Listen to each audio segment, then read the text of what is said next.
everything's starting to warm up. The flowers are coming up. The tulips are everywhere. So it's a good thing for sure. Yeah, Well, absolutely. it's great to meet you. Thank you for taking a minute out. And I would like to begin our conversation with looking at this time of year in April.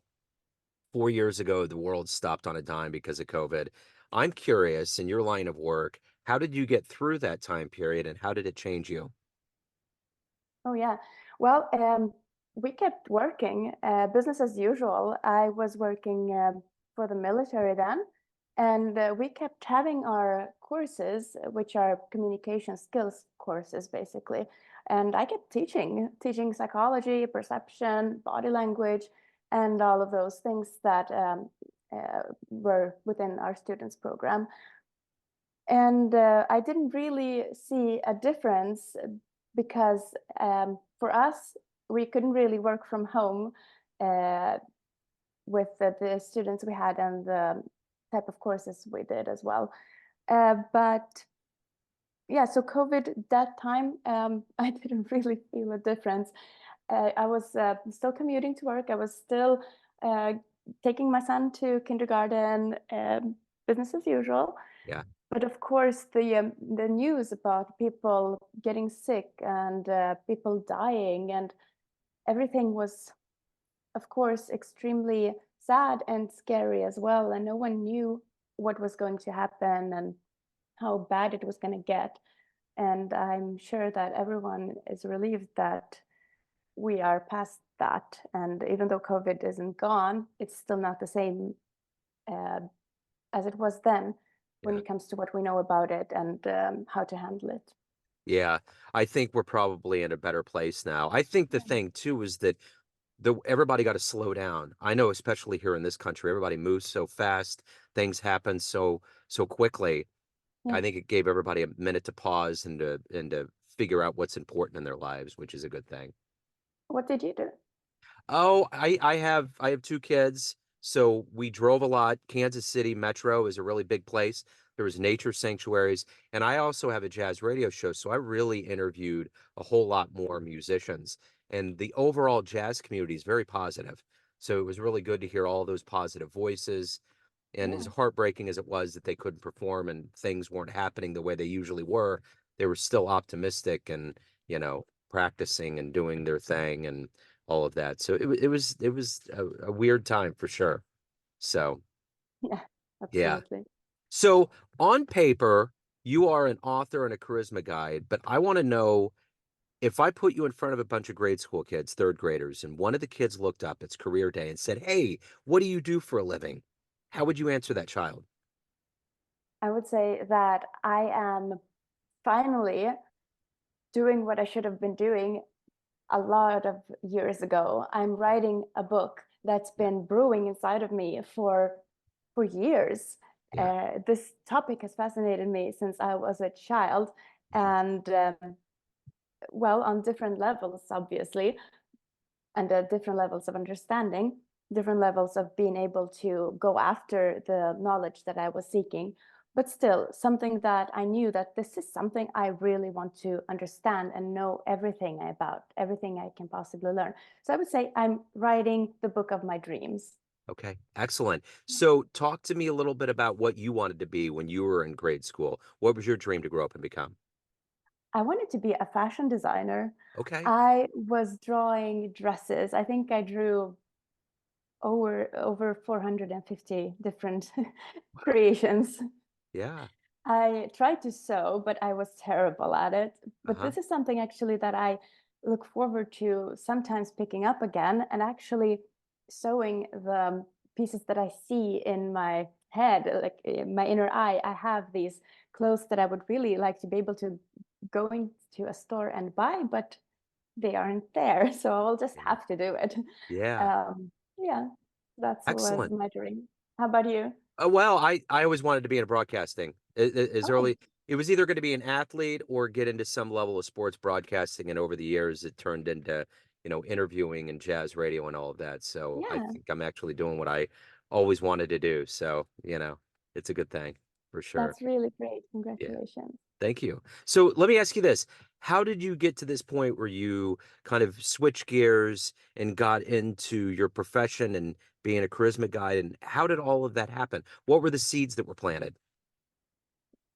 Well, I think that when we have something that we feel insecure about, some of us have this drive to make sure that we don't have to stick with that pain for forever. We want to change it. And that was what it felt like for me when I was younger, that I felt I didn't have social cues figured out. I didn't feel confident in myself, or at least in certain situations. In others, I felt really confident and I didn't think about it at all. But in some certain situations, especially in school, I just felt like something was blocking me from expressing my authentic self and being everything I could be.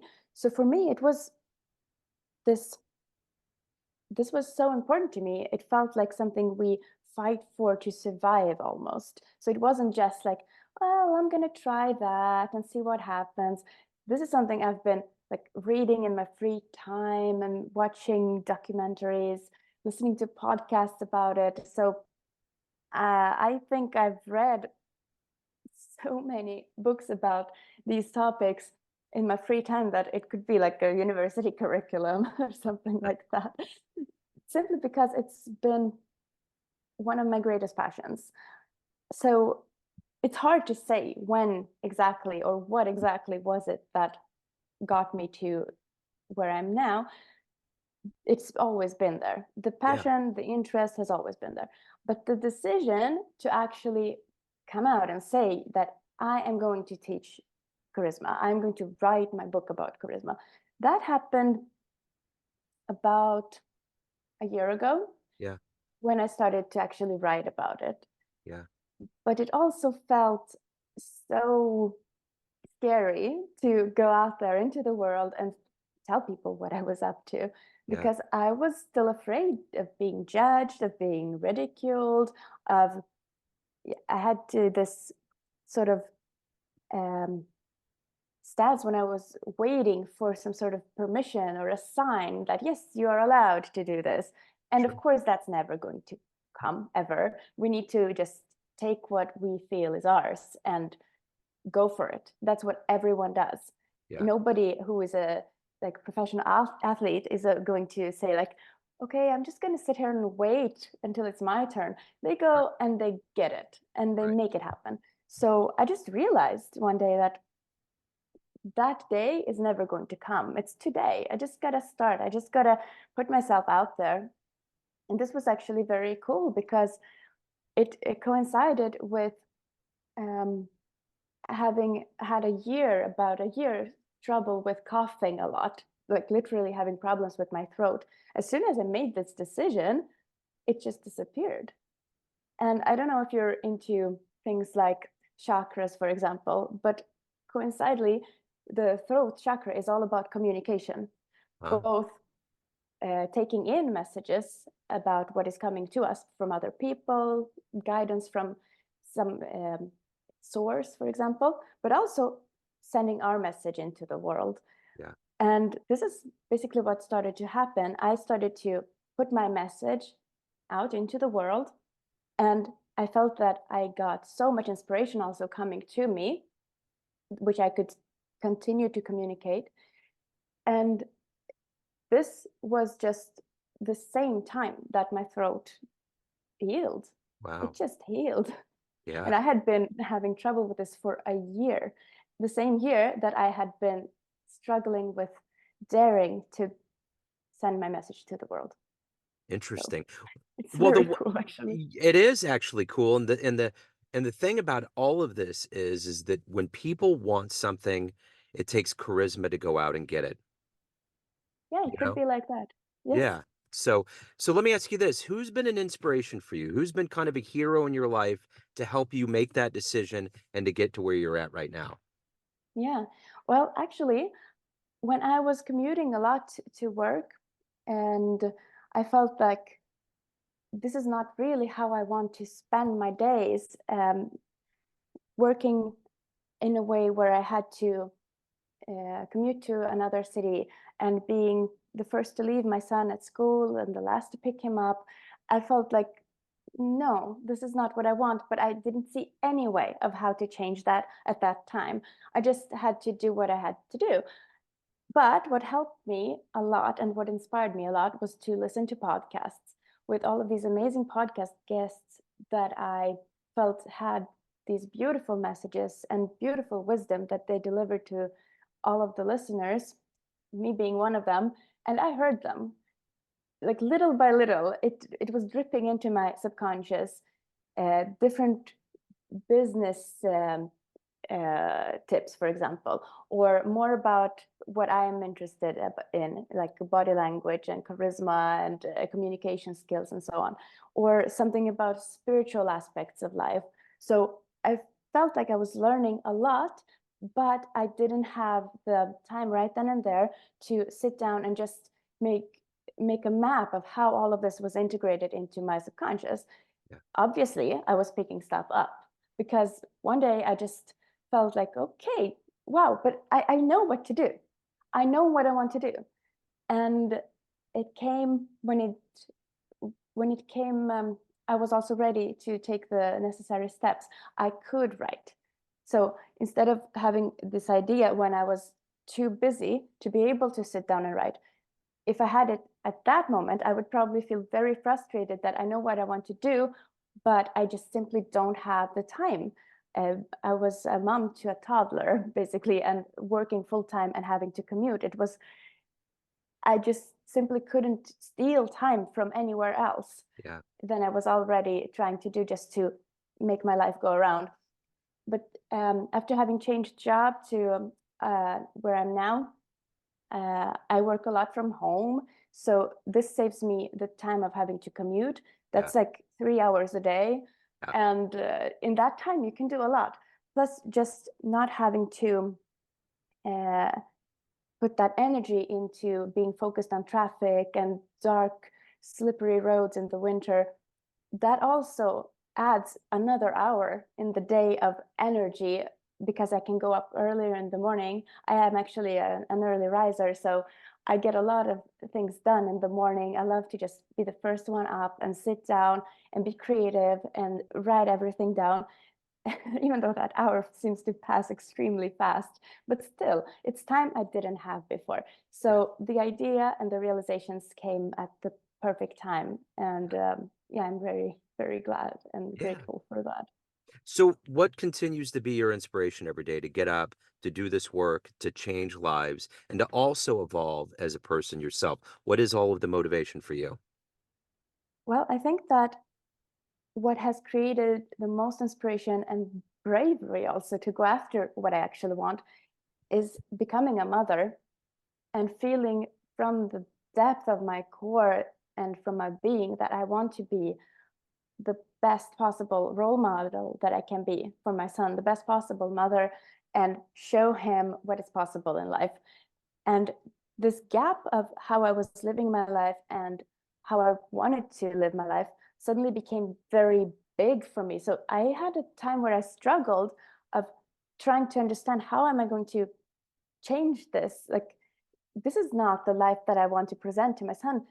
Fine, he's still a little kid, he doesn't really understand, but when he gets bigger, like, I want him to have a higher plateau from which he starts, Yeah. and I want him to have a mom who has also more of her dream life for herself when he starts to be conscious of these things. So that has been my very, very huge driver and motivator to create a dream life for us.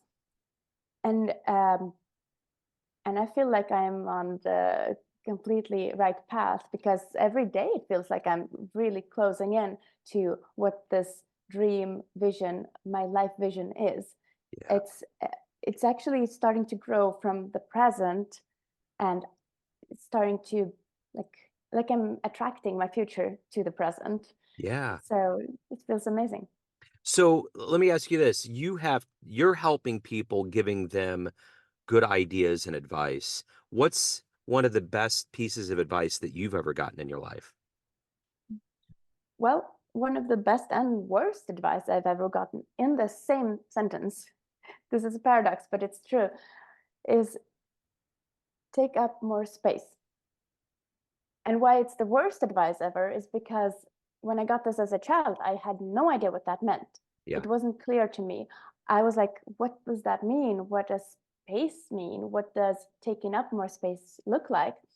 So it was a bit confusing and left me not feeling like I could win this. I didn't know how to win this.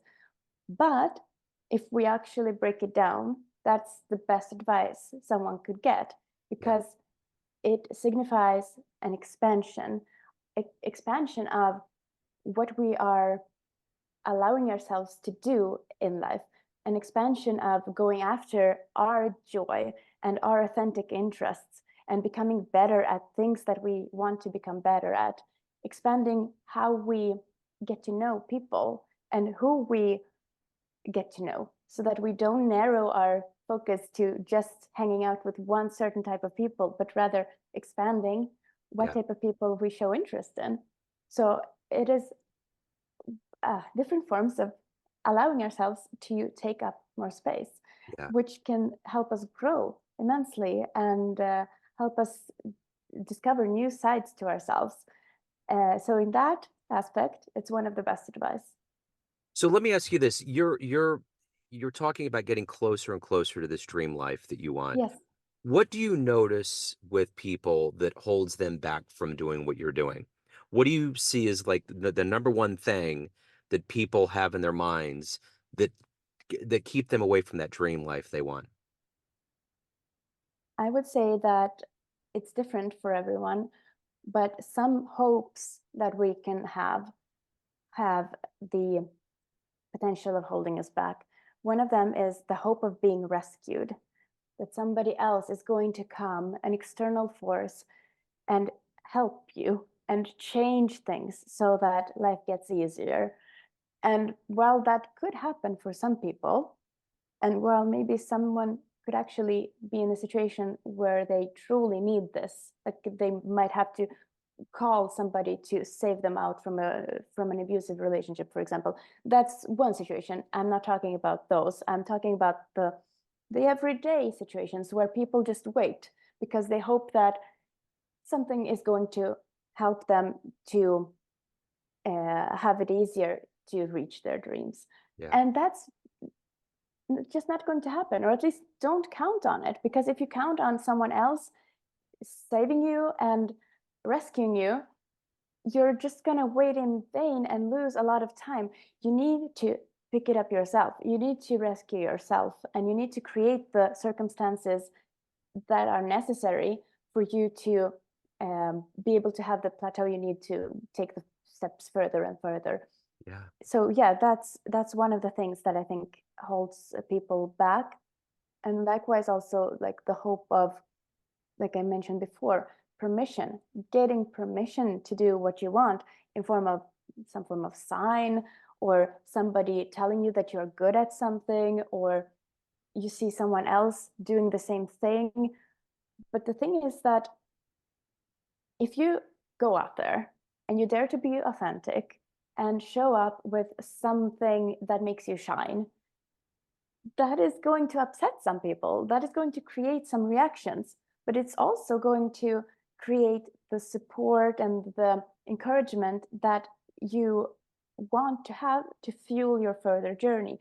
And you think that if you wait and hope, then you might get the support and encouragement in advance. But you need to show yourself first. Yeah. That's when it's going to come. So, again, don't hope to receive some sort of permission from the outside. Yeah. It's not someone else's thing to give you. You Yep. need to allow yourself to think bigger and let go of the constraints that you have put on yourself. Yep. Even if it feels like the constraints are coming from the outside, unless it's a very totalitarian dictatorship, they're probably not coming from the outside. They're probably coming from your perceptions of something from the outside based on baggage you might be carrying. So set yourself free, let go of the things that make you feel stuck, Yeah. and your life, if it feels too small for you, it means it is too small for you, and it means you need to expand. Yeah, So that's give well yourself said. that permission. Yeah, Oh, yeah, thank you. yeah. So let me ask you this, of all of the things that you've done in your life so far, in this pursuit of the dream life, what are you the proudest of? Well, I'm really, really proud of the steps I'm taking right now. I'm writing daily on my book and on other different resources, and I'm feeling that I'm on fire while I do this. So I keep bringing this creativity into my work, but this work also fuels me so much so that I show up more creative to my work. I'm more playful and fun with my son. He has noticed a difference. So he says stuff like, Mom, you are so fun now that we play memory, for example, or other board games. So this is something he hasn't really said before. Yeah. Sometimes when I've been on the verge of saying, I can't play right now because I have to work, I was once even caught in this shocking state of mind because he said, like, it's okay, you have to work. And looked so disappointed. And I was like, no, Yeah, this is not what I want to give him. So he has noticed this difference, yeah, and that feels amazing to me. And I just hope that he remembers this version of myself from yep. his childhood and not so much the overworked one. Yeah, absolutely, for sure. Yeah. So, Milena, everyone has a perception of you, family, friends, clients, but you run the show. What's your perception of you? Who do you think you are? Wow, that's this is a profound question. Yeah. Um, well, who I think I am is that I am finally stepping into my power. I have only just begun doing so. I am expanding the vision of my life daily. I am expanding what I believe is possible for myself Mhm. and what I can help other people accomplish. I am expanding this belief and this view of myself, this perception of myself daily. So I'm really in an era or a chapter in my life of extreme growth and expansion and elevation. Yeah. So yes, my perception of myself right now is that I am elevating every area and every aspect of myself and my life. Yeah. So if anyone wants to follow you and find out when the book's coming out or anything regarding your world, where's the best place for people to go?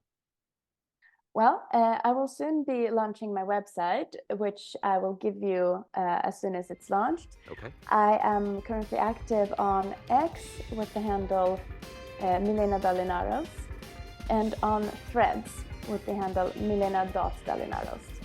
Excellent. Yeah. This has been wonderful. Thank you so much for your story. Thank you for your time.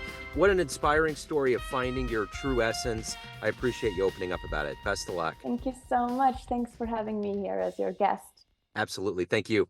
Take care.